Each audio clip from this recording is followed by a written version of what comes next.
नमस्कार मित्रांनो, ए.एन.व्ही क्रिएशन कथा या चॅनलमध्ये तुमचं स्वागत आहे. आज मी तुम्हाला इयत्ता 5वीच्या जुन्या मराठी बालभारती पुस्तकातील भाकरीचं झाड हा धडा ऐकवणार आहे. घरातील जोंधळे संपले होते म्हणून 1 क्विंटल जोंधळे घेतले. पिशव्यांत भरून सोप्यात नेऊन ओतले. एवढं? जोंधळ्याचा ढीग बघून छोट्या कीर्तीला आश्चर्य वाटलं.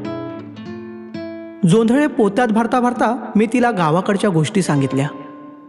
जोंधळ्याचं झाडही असतं याची तिला गंमत वाटली. मला ते झाड बघायचं आहे, ती म्हणाली. गावाकडे गेलो की तुला दाखवीन हा. माझ्या मनात एक हिरवं सोनेरी झाड चमकलं. मेमध्ये वावटळं वादळं उठली. पावसाळा जवळ आला. गच्चीत जुना निरुपयोगी टब होता. त्यात माती घालून त्याचा कुंडीसारखा उपयोग केला. उलथण्यानं माती मोकार केली. नखांत माती जाईपर्यंत ढेकळं हाताने चेंगरली. नी ते छोटंसं रान सपाट करून घेतलं. कीर्ती शेजारी बघत बसली होती. तिला म्हणालो, आता आपण यात जोंधळा लावूया हं. आता लगेच बिया घालायच्या? आताच नाही, पाऊस लागू दे. ही माती पाण्यानं भिजू दे, मग जोंधळा पेरायचा. तोवर कशाला वाट बघायची? नळाचं पाणी घालूया की? तुला शेतात झाड कसं येतं ते बघायचं आहे ना. मग त्याला नळाचं पाणी कसं घालणार? पावसाचंच पाणी शेताला असतं.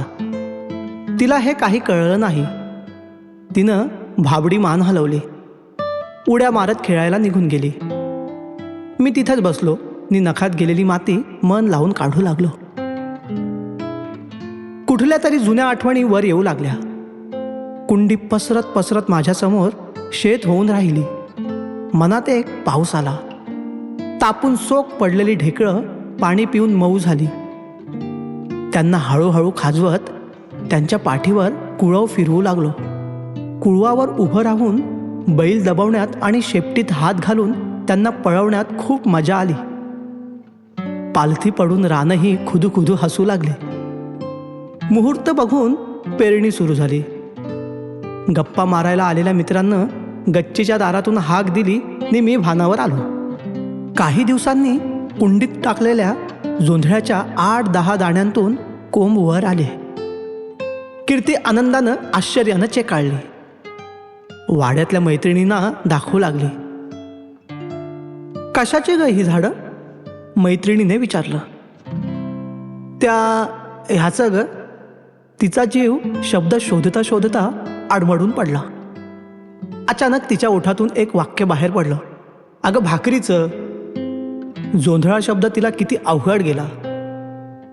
पोरी झाडांना हात लावू लागल्या. कुणीतरी एक झाड अचानक हातात घेतलं. कीर्तीचा जीव खूप तळमळला.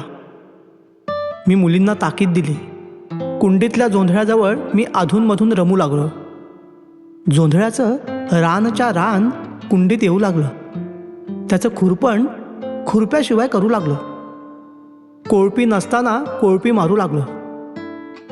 भाकरीची झाडं उदंड वाढू लागली.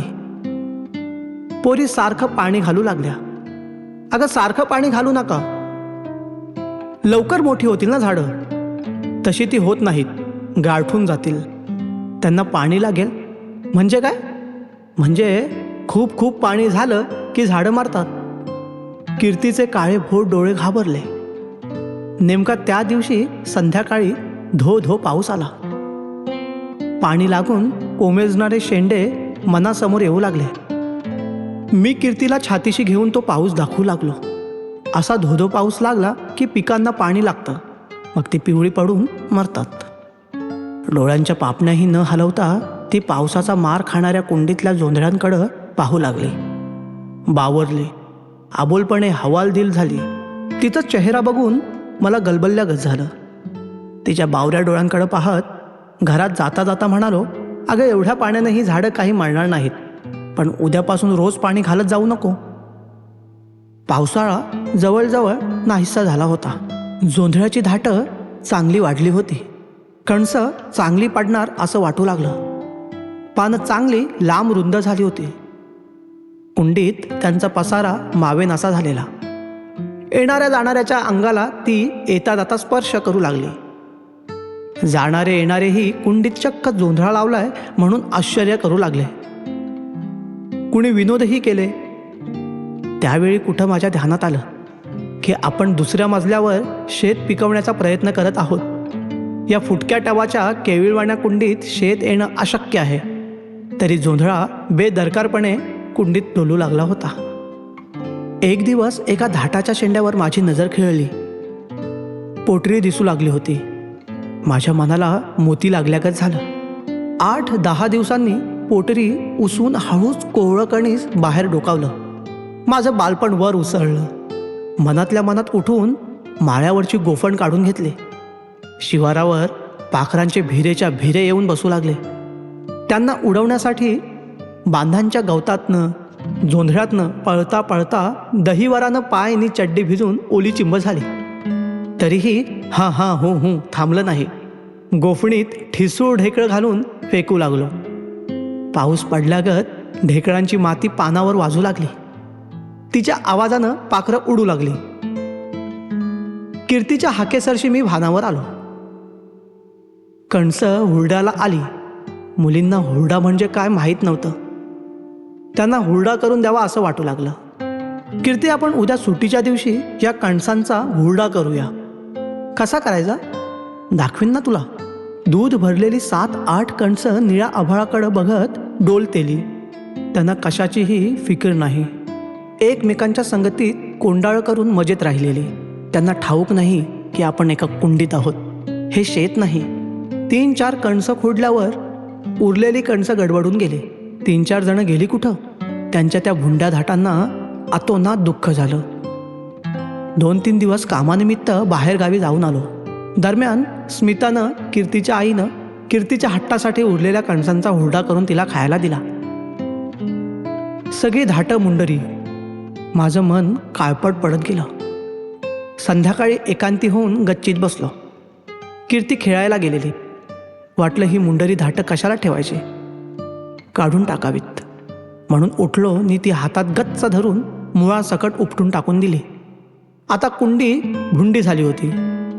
माती मुकाट पोटातल्या पोटात कड सोसणारी माती म्हणाली, निवत दाखवून तरी जोंधळा काढायचा होतास. लक्ष्मी आहे ती तुझी भाकरी. समद्याच कणसांचा हुरडा करून खाल्लास. आता फुंडला काय पेरणार. 2-4 कणसं जरी वाळली असती तरी त्यांचं पसाभर जोंधळं निघालं असतं. स्वतः मळलेल्या जोंधळ्याची एक तरी भाकरी वर्षातनं एकदा तरी खाईत जा. पोरीसनी बी भाकरीचं झाड म्हणजे काय ते ठाऊक झालं असतं. या पाठातील भाषा आपण नेहमी जशी बोलतो तशीच लिहिली आहे. उदाहरणार्थ, एकारांत शब्दातील शेवटच्या अक्षरावर मात्रा देण्याऐवजी शीर्षबिंदू दिलेला आहे. जसे खूप खूप पाणी झालं की झाडं मरतात. या वाक्यातील झालं झाडं हे शब्द लिहिताना आपण झाले झाडे असे लिहितो. मात्र बोलताना या शब्दांचा वेगळा उच्चार करून बोलतो. अशा शब्दांचे उच्चार मुलांना समजावून द्यावेत. तर मित्रांनो, हा होता इयत्ता 5वीच्या जुन्या मराठी बालभारती पुस्तकातील एक आठवणीतला धडा. असेच जुने मराठी बालभारती पुस्तकातील धडे किंवा कविता तुम्हाला ऐकायच्या असतील आणि परत आपल्या बालपणात रमायचे असेल तर आमच्या या चॅनलला सबस्क्राईब करा आणि आपले मत आम्हाला कमेंट्समध्ये कळवा. आवडल्यास लाईक आणि आपल्या मित्रांमध्ये शेअर करा. धन्यवाद.